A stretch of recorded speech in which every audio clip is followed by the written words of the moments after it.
Президент страны подписал указ о запрете любых денежных сборов в школах страны.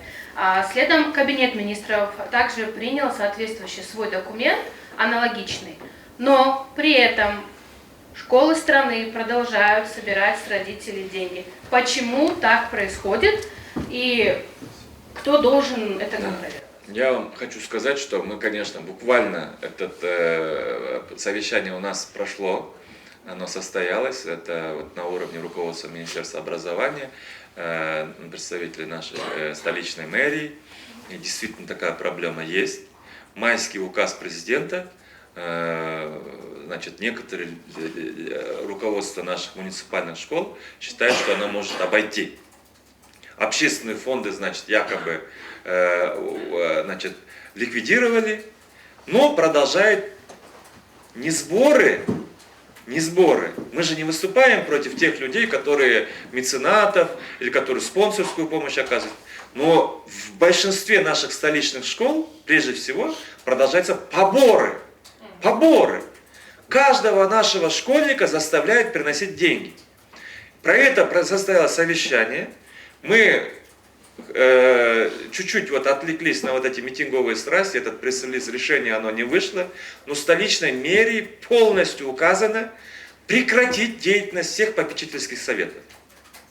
Прекратить. Это решение уже есть, все директора школ должны прекратить попечительские советы. Да, первоначально у нас будут некоторые проблемы, но с 1 января на там, тот же самый пресловутый мел, тряпки, там что это, мыломоющие, все это будет обеспечено 100% за счет государственного и столичного бюджета. И дальше все это будет, значит, финансирование увеличиваться.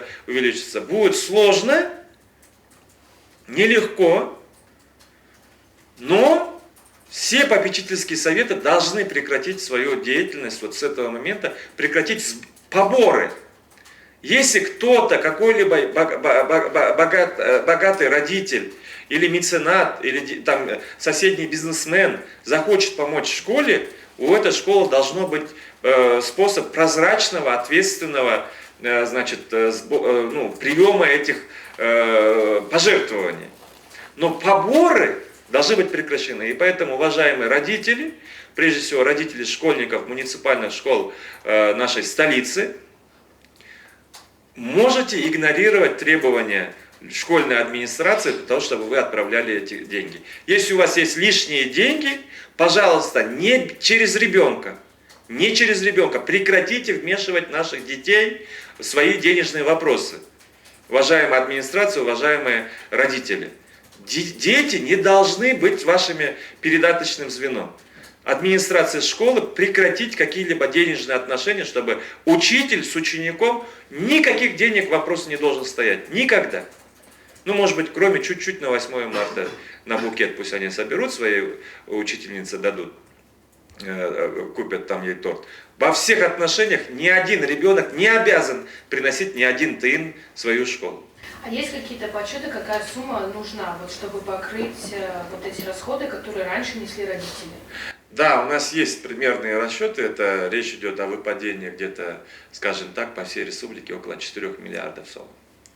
Вот. Но мы эти деньги найдем, эти деньги мы ищем, мы уже где-то 1,5 миллиарда нашли, и 2,5 миллиарда мы эти деньги восполним.